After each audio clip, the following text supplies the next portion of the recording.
Que l'Office national de la chasse et de la faune a installé en cette fin de semaine un piège photographique dans le secteur d'Auxerre-Haut, dans le territoire de Belfort, pour tenter de démasquer le prédateur qui s'en prend au cheptel, un lynx, un loup, un chien errant. C'est un peu la chasse au Dahu.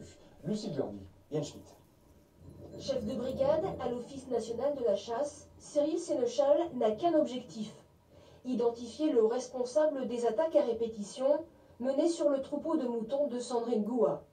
À Auxerre-Haut, il est venu installer un nouvel appareil photo avec détecteur de mouvement autour de l'enclos.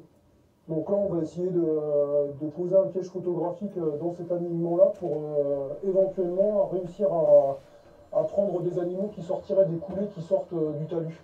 Pour le moment, les 4 autres appareils photo, efficaces sur une distance de 15 mètres, n'ont pas piégé le prédateur nocturne, mais la piste du loup et du lynx semble écartée.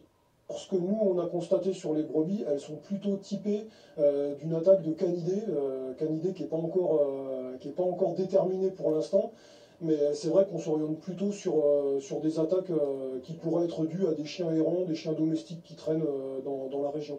Ces 3 derniers jours, aucune brebis n'a été attaquée, un soulagement pour Sandrine qui continue ses rondes de nuit. Peu importe le prédateur, il faut que ça s'arrête. Donc si c'est un chien errant, qu'on trouve le chien errant. Après, si c'est un animal sauvage, on saura quel animal ça peut être. Mais il faut que ça s'arrête. Cyril Sénéchal a déjà expertisé 4 cadavres de brebis. S'il le faut, le dispositif de surveillance photographique restera installé pendant 2 semaines.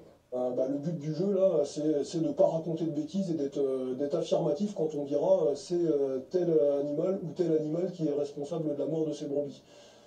Ça n'aurait aucun sens de crier au loup si c'est pas le loup, tout comme ça n'aurait aucun sens de crier haro sur des chiens domestiques si ça n'est pas des chiens domestiques.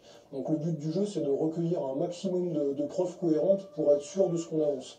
Les membres de l'Office de la chasse et de la faune sauvage viendront relever les cartes mémoire des appareils photo dans 2 jours. Dans l'affaire de ce trafic d'êtres humains entre les Balkans et la France, 3 hommes ont été interpellés au total hier à Besançon, dont le chef présumé du réseau, un Kosovar de 38 ans installé au Val-d'Aron. Ils ont été déférés au parquet de Besançon avant d'être incarcérés. Ils seront ensuite transférés à Nancy.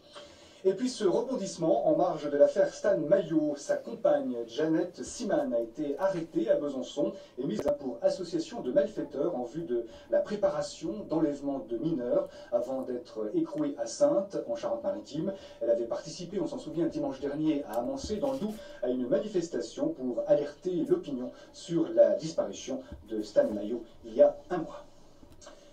Les vacances de la